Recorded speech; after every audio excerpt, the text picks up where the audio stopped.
ఆ పిల్లోడు వెంకటేష్ గారి కొడుకు యాక్ట్ చేస్తుంటే ఆ పిల్లోడు కాంబినేషన్ మరీ ఓవర్గా ఉంది. అండ్ ఎనిమల్లో ఒక ఇది చేస్తాడు ఆ బుల్లెట్, అతను కూడా కొంచెం కామెడీ ఓవర్గా ఉంది. బట్ సాయి కుమార్ గారిని తక్కువ చూపించారు. ఓవరాల్గా మూవీ వాజ్ గుడ్. ఇద్దరి కొప్పుల మధ్య ఒక మొగుడు ఎలా నలిగిపోతాడు అనేటువంటిది రొటీన్ కావచ్చు, బట్ కొద్దిగా కొత్తగా ఏం కాదు. కానీ సంక్రాంతి కూడా కొత్త కాబట్టి చూపించడం జరిగింది. మూవీలో మిస్టేక్స్ కూడా ఉన్నాయి కానీ బట్ ఎందుకు మనం చూడలేదు. కనెక్ట్ అయితే బాగానే అయింది. సో ఓవరాల్గా మూవీ అంటే బాగుందండి, ట్రై చేయొచ్చు మీరు కూడా. బట్ ఖాళీగా ఉండి 3 సినిమాలలో ఏది బాగుందండి? సో ఇది కాదు, మన వెంకీమామ గోదావరి సాంగ్ కష్టాల వెంకీమామ రాత్రి కష్టాల కోసం అప్పారావు అప్పడాలు ఇరిగిపోయిందని కంప్లైంట్ ఇవ్వడం, పక్కడు పెంకు పడిందని ఇవ్వడం, అది బాగానే అనిపించింది. ఆ సాంగ్ చూసి నాకు కూడా కనెక్ట్ కావాలనిపించింది. బట్ పక్కన ఎవరు లేరు. సో ఓవరాల్గా మూవీ బాగుందండి. Right.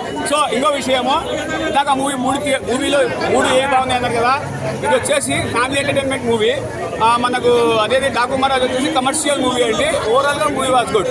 No there is no negative in movie. Right. Interval దాకా ఒక ఎత్తు, తర్వాత మైండ్ బ్లోయింగ్.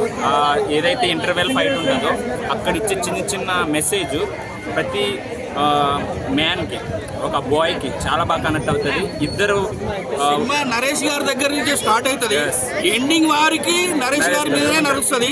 కామెడీ కానీ సినిమా కానీ మొత్తం సీఎం క్యాండిడేట్ అయినా సూపర్ దింపేసాడు. సాఫ్ట్ సీఎం కిరాక్ భయ. సంక్రాంతికి కొత్త అల్లుడు వచ్చిండు. ఇది మాత్రం పక్కా బ్లాక్ బాస్టర్. 500 కోట్లు పక్కా పాన్ ఇండియా మూవీ కాకుండా కానీ 2 తెలుగు రాష్ట్రాలలో 500 కోట్లు పక్కా. 175 డేస్ పక్కా.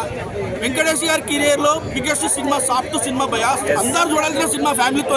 ప్రతి ఒక్కరు వచ్చి ఆనందంగా ఫుల్ ఎంజాయ్మెంట్ చేశారు. స్టార్ట్ అయిన నుంచి ఎండింగ్ వరకు అన్నీ ఉన్నాయి సినిమాలో, తగ్గేదే లేదు. బీమ్స్ మ్యూజిక్ కూడా సూపర్ ఉంది, చాలా బాగుంది. అలాగే సాంగ్స్ వచ్చేసి చాలా బాగుంది. అలాగైతే ఆ మావయ్య గారి క్యారెక్టర్ కానీ, అత్తయ్య గారి క్యారెక్టర్ కానీ, పనోడు కానీ చాలా మంచి డబ్బులన్నీ సినిమాతో వస్తాయని అభిప్రాయం.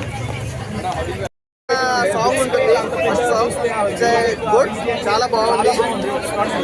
అనిల్ రావుపూడి గారి డైరెక్షన్ అయితే అసలు భయ్యా నిజంగా నువ్వు మీ ఇంట్లో ఏమైనా రాస్తావా? ఇంట్లో జరిగే గొడవలు ఏమైనా రాస్తావా, లేకపోతే ఏమైనా థాట్స్ తోటి రాస్తావా భయ్యా? అదొకటే నన్ను అడగాలి మిమ్మల్ని మనసుగా. ఆ బ్లాక్ బస్టర్ అవుతుంది. వీళ్ళు